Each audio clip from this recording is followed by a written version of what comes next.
Hi, I think we're going to get started. Good day, everybody. My name is Michael Pope, and it's my pleasure to welcome you to today's Executive Management Professionals webinar, Improve Your Efficiency, Reduce Your Costs, and Streamline Your Business.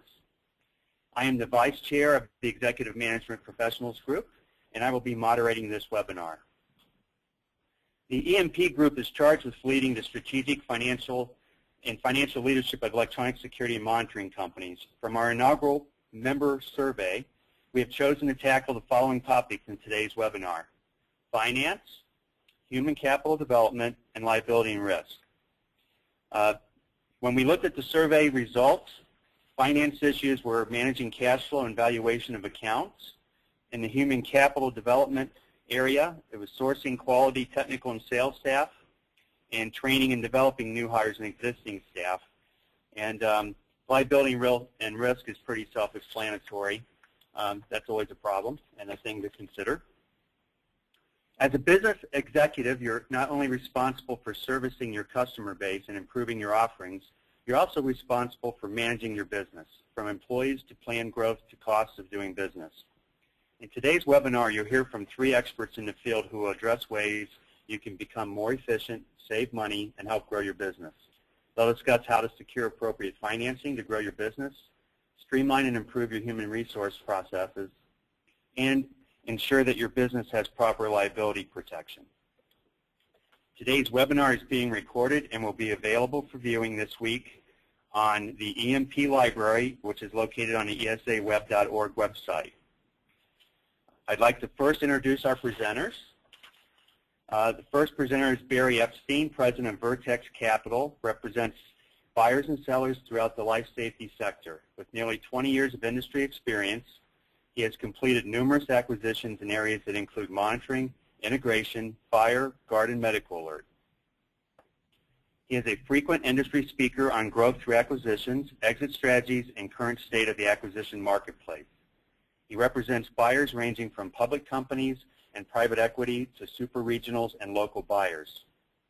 He represents sellers of all sizes from SDS, SDM, 100 companies to local dealers. Next will be Laura Lacomble, who is a Senior Human Resources Manager for RFI Communications and Security Systems, headquartered in the heart of Silicon Valley in San Jose, California. She brings more than 20 years of human resource and executive management experience to RFI. Laura joined RFI in 2012 after serving in the financial services industry as Vice President of Human Resources and Marketing. She was responsible for uniting the human resources, marketing, and business operations teams to prepare and deploy the workforce, as well as streamline customer points of contact. Laura has been in the senior leadership role since 1997. Our last panelist will be Michael Keegan, PSP, a 27-year veteran of the electronic security industry, and currently serves as the ESA as the President of the Security America Risk Retention Group. As Vice President of Magnasphere, Mike is responsible for sales and marketing of Magnasphere's award-winning switch technology and a line of improved security contacts. Prior to joining Magnasphere, Mike was the owner of WatchGuard Security Systems, a Jackson Hole-based integration company that he sold in 2009. Mike's history of serving the industry dates back to the 1980s when he was served as a regional vice president of the Connecticut Burglar and Fire Alarm Association, and in the 1990s when, as the Pennsylvania BFAA false alarm chair, he was one of the 3 industry representatives that developed the Model Cities program, the basis for all the current false alarm reduction efforts. As we proceed, we'll have a question and answer session at the end of this presentation. I'll remind you that you are on mute until that time. Once we get to that point, you can start entering your questions as this webinar proceeds. You can enter them as you go, and we will accumulate them and answer them at the end. With that, let's get started. Barry, take it away, will you? Well, thank you very much. So my name is Barry Epstein, and we're going to speak in the first section about running your alarm company to maximize performance and value.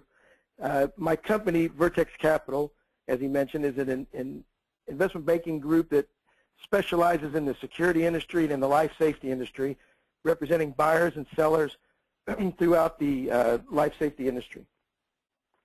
So the main thing we want to talk about is, in the next slide, why you should run your company optimally. There's kind of 3 stages that most of the people are in. You want to be in a growth stage. You are often in a borrowing stage. And at the end, whenever that is, it's now or down the line, you'll be in a selling stage. And at all of these times, if you're running your company optimally from a performance and from a value standpoint, you'll end up with a better combination of price and terms when you're going to either borrow or to sell. So in the first section, we've got some performance concepts. The first one is the monthly financials. We deal with a lot of alarm companies throughout the country, and many of them simply get their financials at the end of the year from their accountant. They don't generally look at they get their annual financials. They generally don't look at the monthlies, or they'll get their monthly financials, but they don't do much with it. The ones that take the monthly financials and really work them and look at the metrics, and those are the ones that end up running a lot better bottom line and end up with a lot higher performance. The next one is the completed jobs gross margin. When you're doing these installations, people will tell me they bid it out at 30 or 35 or 40% gross margins. What we find often is that by the end of the time, they're down to a 10 or 12% gross margin, or sometimes they're break even and sometimes even a loss. So it's very important that you have someone in your company take a look at what your gross margin ended up being at the end of the time, and that will determine whether or not you want to pursue different areas or raise your bidding process. The next one is the true cost of your in-house central station. If you have less than 5,000, and some people say less than 10,000 accounts, you aren't having a central station in order to increase your bottom line. You're doing it because, A, you like the control, or B, you like it in the selling process to tell people that you've got the accounts monitored right in your office. But when we've done analysis, we've seen that most of the alarm dealers that are in this segment are paying somewhere between $8 and $10 per account per month, whereas if they didn't have the central, they can outsource this for $3 to $4. So they're paying more than twice what they need to be paying. And the bankers ask me this all the time. Why does this guy have a central with 2,000 accounts when he could be much more profitable if he didn't? As far as knowing your creation costs, if you're going to add a $25 RMR account and it costs you $500 to put that on, that's a 20 times creation cost, and you'll make your money back soon. If, where we see a lot of guys do a lot of advertising, it's over $1,000, now you're in 40 to 50 months worth, and it sometimes is not such a good idea, and there ought to be a way either to eliminate some of that advertising or do other things to bring down the cost of creating that RMR.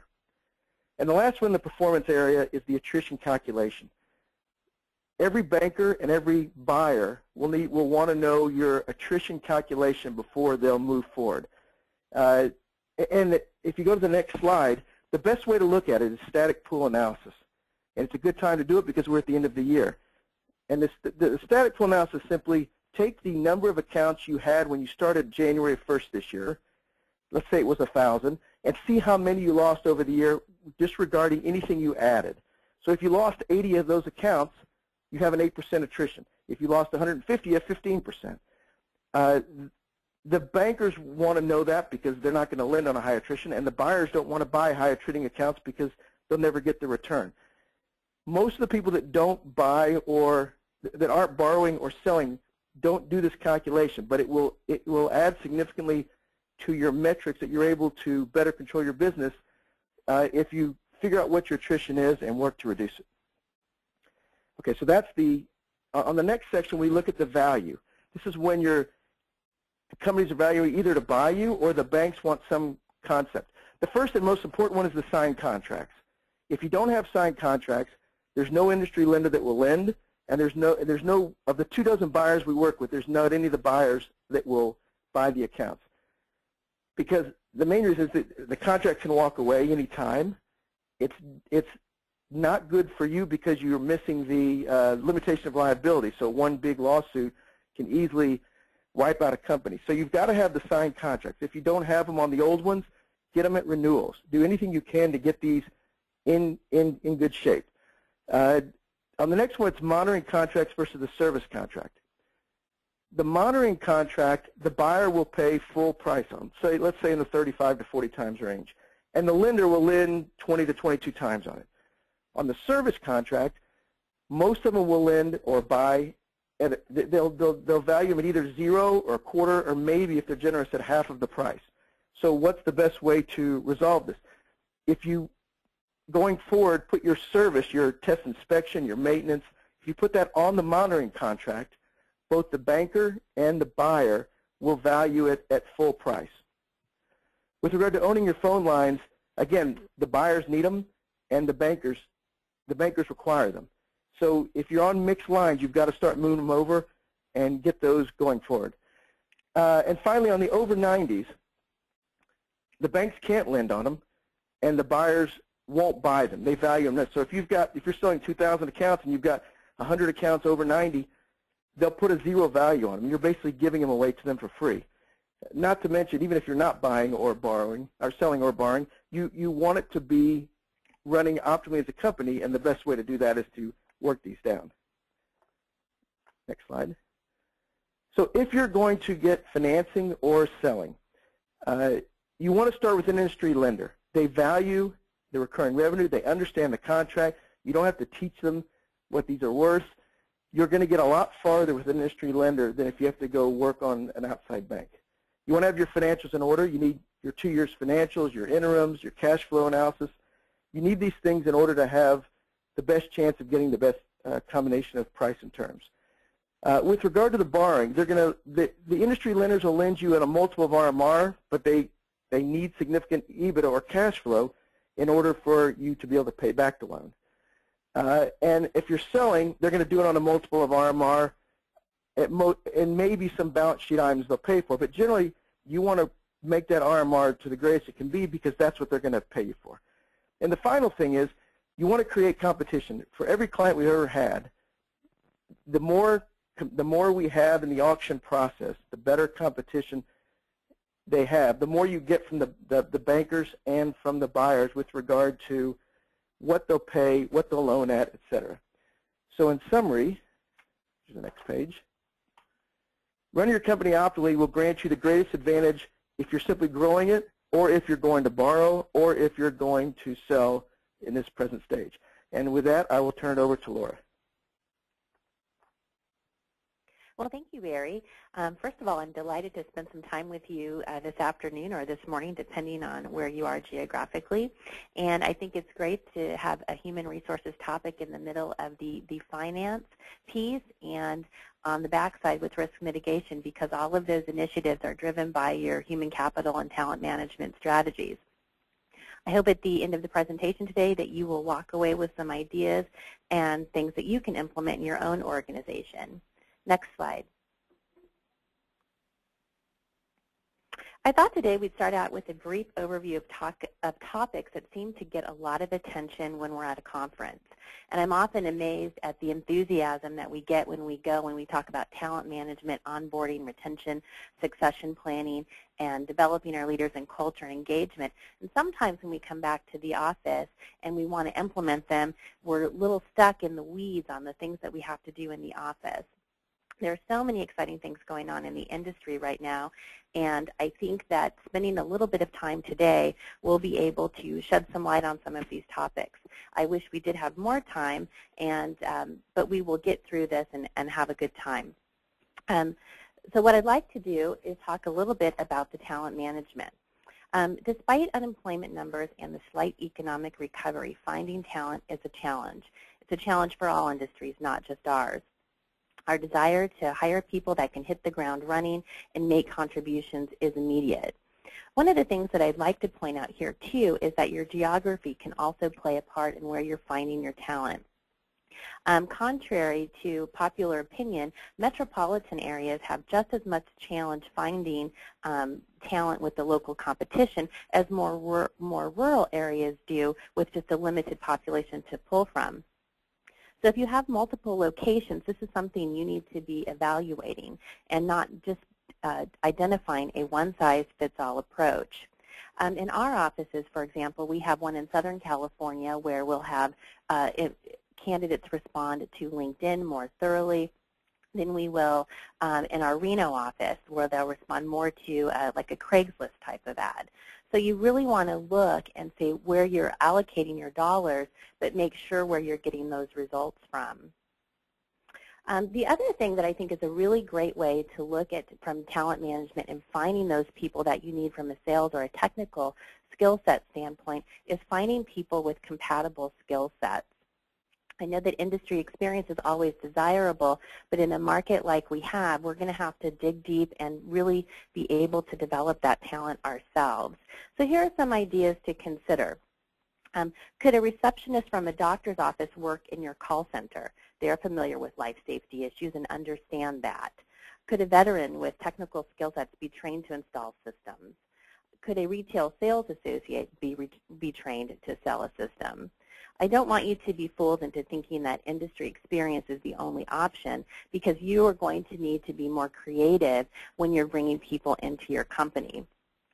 A great thing to do to help get them in successfully is to create maybe a project team within your organization. Your employees are your best resource, and they know exactly the best way to get people involved, and it's a recognition for the employees that you have. And I think bringing new people in, you may get some new ideas that you can also put into place in your organization. Learning and development and the rapid deployment of technology is really something that is facing us all, and it's hitting fast and furious. I think being able to refresh the skill sets of our current employees and bring new employees in, you have to have a robust plan. You have to know the direction that you want to go. But one of the things that is really important with learning and development from the corporate standpoint is to make sure that you are carving out time for your employees to take the training that is important to them. If it is a class that they might be taking at a university or a community college, recognize that that is time that they are taking from their personal life. So please recognize those folks. And if you can, consider doing some incentive for them. If you can give them a day off with pay, maybe you have a bonus program, maybe you have a compensation structure that will reward this. These are all great ways to reinforce how important learning and development is to your organization and keeping the certifications and the technical skill sets we need up to date. The other way that I think is a really interesting way is to promote our professionalism, and you can do this in your internal and external communications. This reinforces to your teams and to your customers the seriousness with which you take learning and development. Obviously, in an external communication, you wouldn't need to list employee names, but you might say, one of our big accomplishments in 2012 was X amount of our employees were trained on these certifications. So when your teams are going to your customers, they know exactly the kind of skill set that they're getting. Also, when it comes to training, I know that it's not only is it hard to carve out time, but where do you get those training resources? And I think a really great place to start is with your insurance brokers, your workers' comp people, even your health care. If you offer an employee assistance plan, there are a lot of training programs available. I think sometimes we get caught up in sending people to programs that cost a lot of money when there's a lot of resources that are really available to us at little or no cost. Next slide, please. So the title of this slide I struggled with a little bit. I titled it Reflect Before You React. And the reason I did that is because HR professionals were kind of trained to react and respond to situations on a daily basis. But when you're taking on some of the bigger strategic pieces that are happening with human capital and where you're going to find your people, you really need to not rely so much on that muscle memory. I know that it sounds like a really soft word, but I think if you can gather data, it will tell you what is going on in your organizations. So for example, I thought we could walk through a scenario today. If you have a HR department and they are hiring maybe, let's say they hire 25 new employees in a quarter, but 22 left.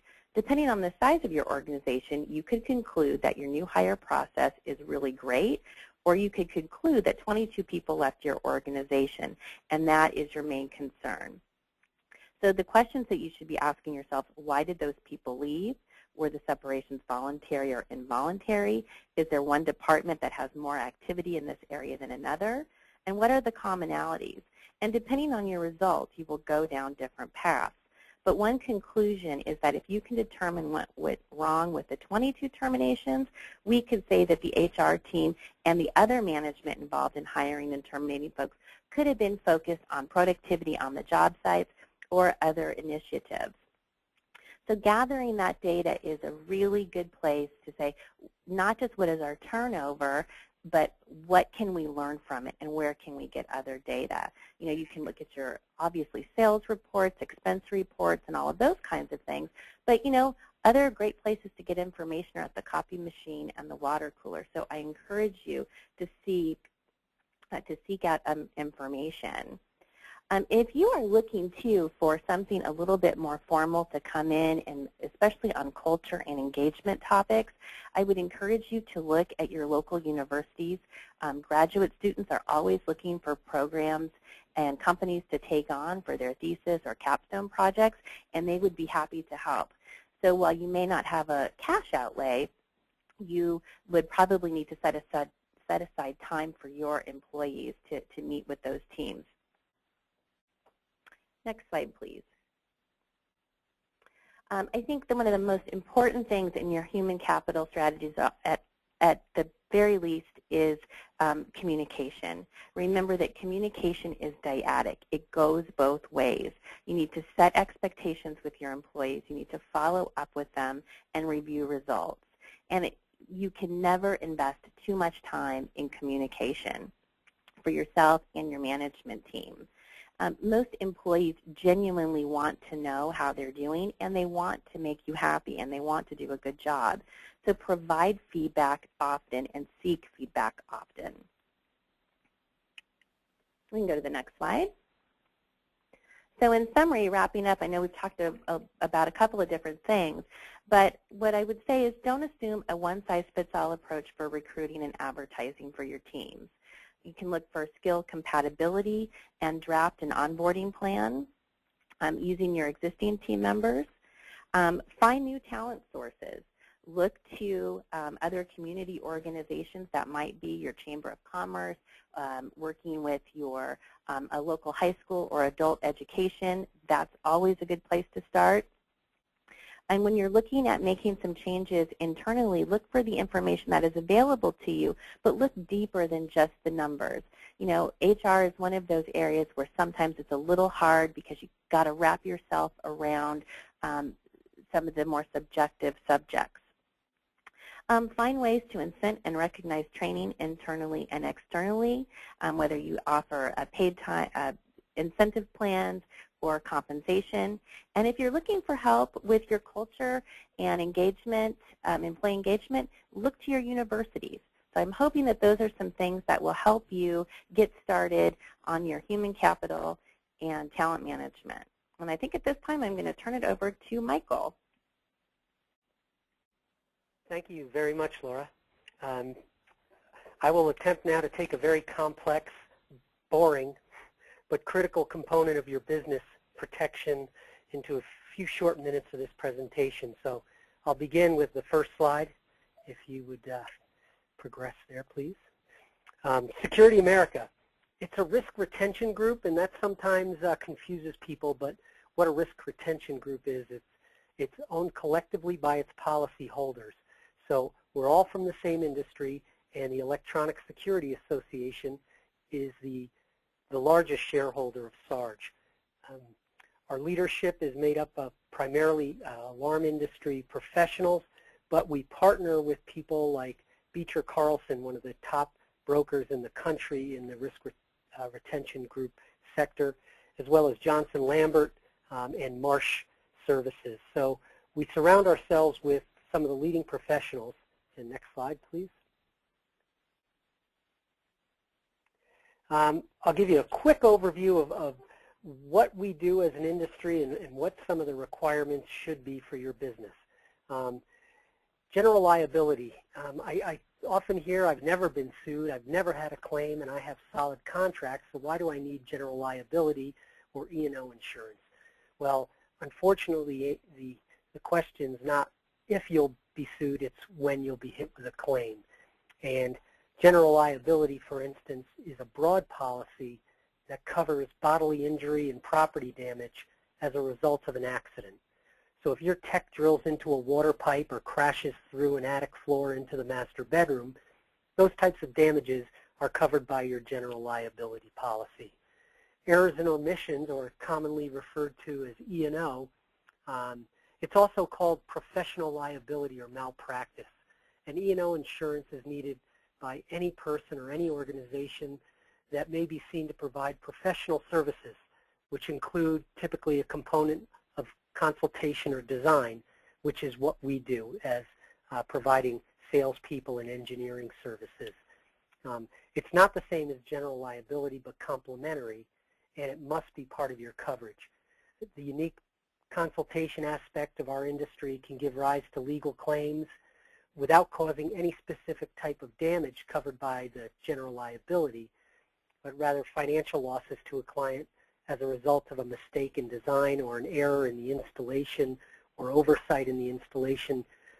Those losses can be unlimited, and these damages can often exceed the cost to repair any damage that might be caused from an accident.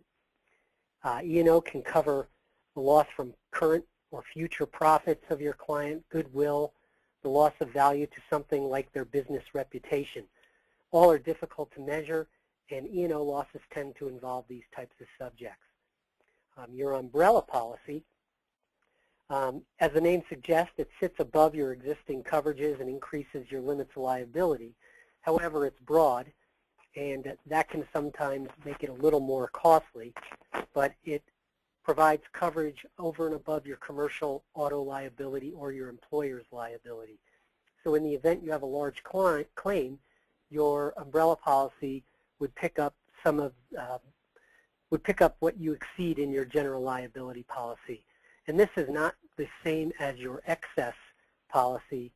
The excess policy is specific to your general liability limits for, as I said earlier, the bodily injury and property damage. And that's based on the value of the properties you work on and in. So when you look at where you begin your coverages, the most typical base limits are $1 million per occurrence or $2 million total. You can buy those additional excess limits up to $5 million. Because we don't want insurance, we feel we must have it. Many business owners make a business decision to go with a base limit. It's very important that you look at where your business operates, the value of the properties or the potential risks involved with the business that you do. $1 million in damages from a flood can very easily exceed your coverage. So I warn you to look very carefully when you think that you're just going to try and get away with lowering your expenses, but the potential is, as Barry mentioned earlier, could put you out of business. You can manage your cash flow by having your deductibles range anywhere from $1,000 to $25,000, obviously affecting your premiums. And then something that's important to note is, are defense costs paid in addition to your limits? At Security America, you have $1 million base coverage, but any defense costs are going to be covered above and beyond your limit. And to give you an idea, if you have a claim that you really have no involvement in and you are being drawn in because you have an insurance policy, the average claim, even though there's not a damage paid, will run about $15,000, all adding to the reason you should carry a good coverage. Occurrence form is a type of policy that is the opposite of what what's called a claims-made form. And these are two coverages that are referencing the date of a claim. For instance, if you have a claims-made policy, and typically out here in Wyoming, someone might not be in their vacation home for months and months.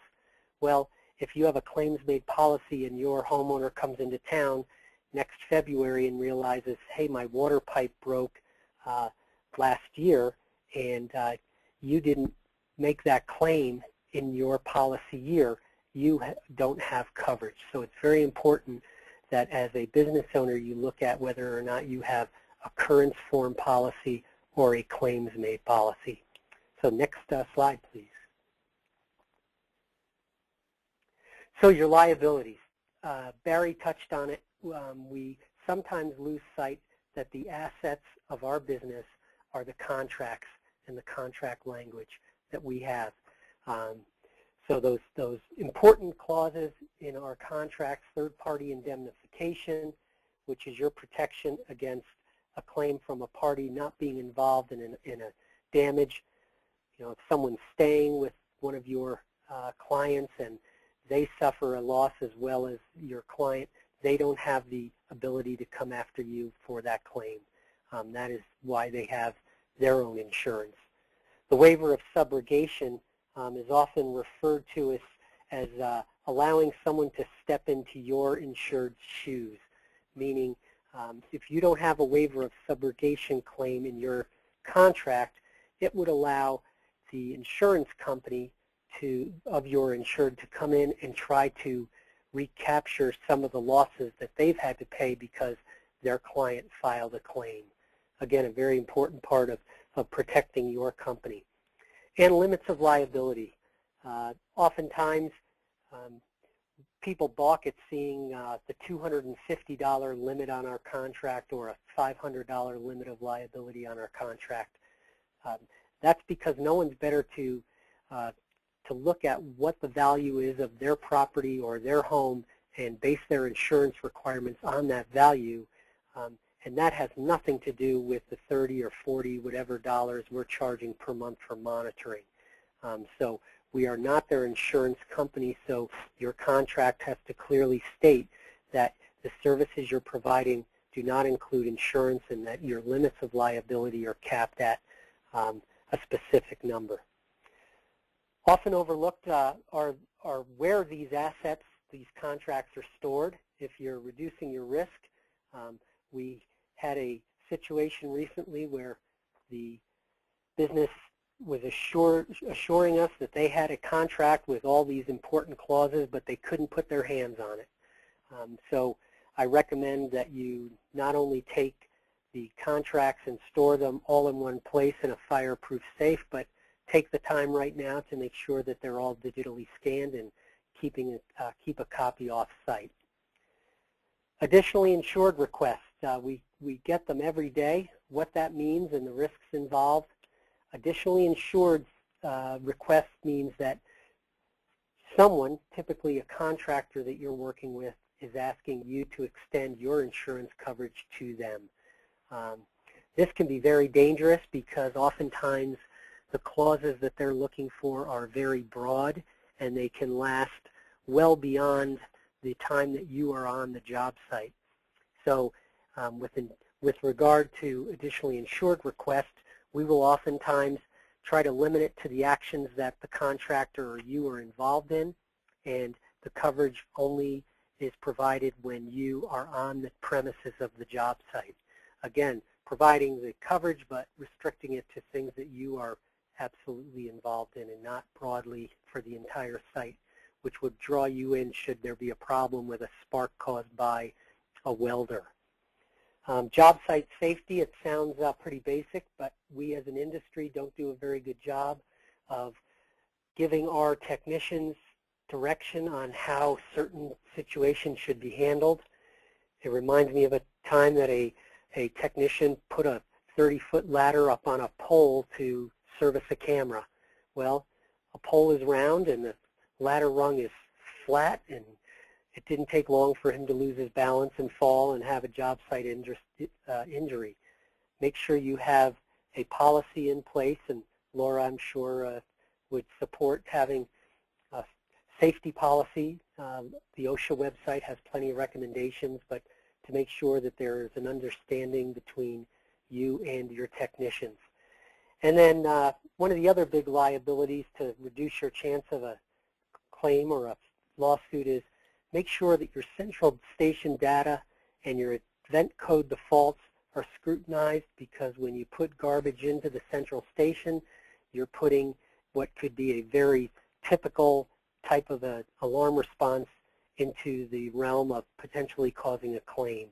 If you have undefined signals popping up, which typically would just result in a dispatch and cause that central station operator to finalize an incident, you're putting your company at risk. So next slide. How you can impact a claim, just a few items to make sure that you've got an action plan. Who's going to get the phone call first and foremost when that client calls in to say, you know, did you get any signals last night, or what the heck happened in my store? So make sure upon receiving that call you have a process in place where your key person who knows how to handle that call, that can be empathetic but certainly not admit any responsibility, and then immediately notify your insurance company. Some of the things that you should go through the process of doing to protect yourselves in the event that this does go to a long drawn out, potentially a trial, is to upload the event log from the panel if it's still intact, print the central station log and keep that in a safe place, and then collect statements from employees on the job site or responding to the job site.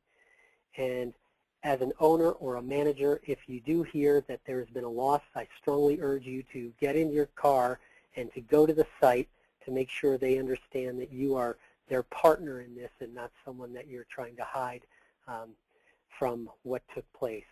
And make sure you notify all employees that if there is an information request, if there is a press interest, or even just rumor mills flying around in your community or in your company, make sure that all information requests get directed to the key person that knows how to handle that. Next slide, please.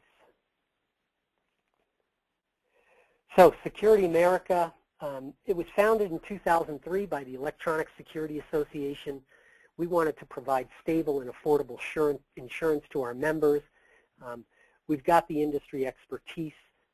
Just as Barry said, with dealing with a bank, you want someone that understands your business and you don't have to go through and explain what you do and why you do it and the standards that you meet. So we've got an understanding of exposures and risks and the contracts and the claim issues. And as I said, the board of directors is made up of industry professionals with hundreds of years of experience, and it's backed by the ESA, and it's a member benefit to all of you, just as this webinar is. We have quality coverage forms. There's no hidden surprises because we understand what your business is, and then we give back and support the industry. So next slide.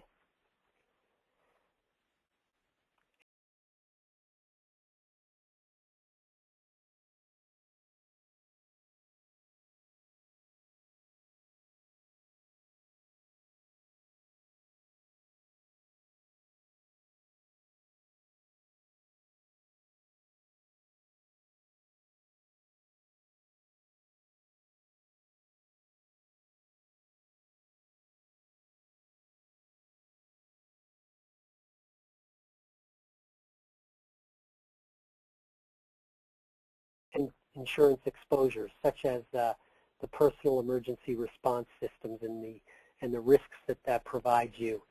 And we are out there looking at policies to make sure that you, our industry peers, know about things like claims-made policies versus occurrence form policies.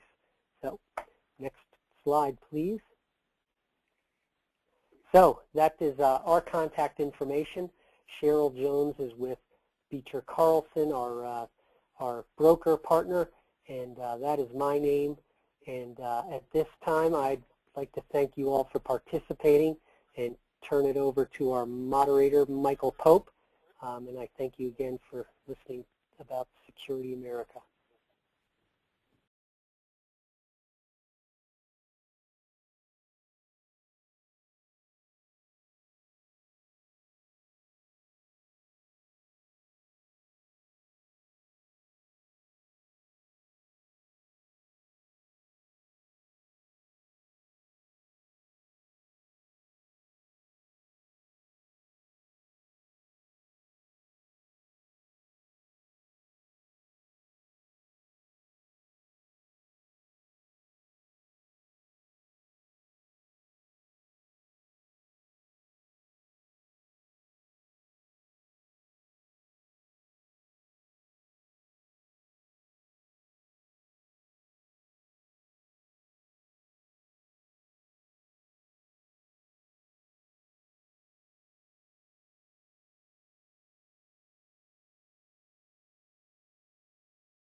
kicking myself for waiting so long.